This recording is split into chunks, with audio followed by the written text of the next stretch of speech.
নমস্কার বন্ধুরা, রান্নাঘরের ডায়েরিতে তোমাদের সকলকে স্বাগতম। আজকে আমাদের রান্না হয়েছে সাদা ভাত। আমার ভাতটা আজকে সবুজ হয়ে গেছে, কেন জানো? লাউ পাতা আর চিংড়ি ভাতে দিয়েছিলাম, তাই জন্য লাউ পাতার রঙে সবুজ হয়ে গেছে।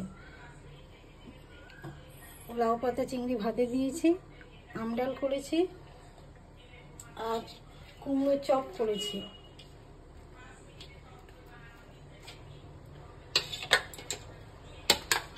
আর করেছি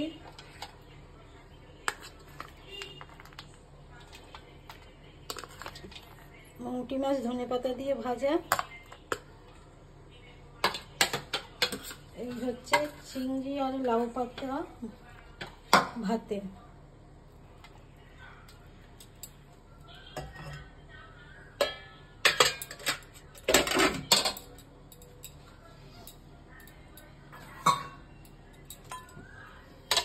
আর এই আমডাল, কারি পাতা, জিরে আর শুকনো লঙ্কা ফোড়ন দিয়ে করেছি। সামান্য মিষ্টি দিয়েছি। তোমাদের যদি সকলের ভালো লাগে সাবস্ক্রাইব শেয়ার করবে।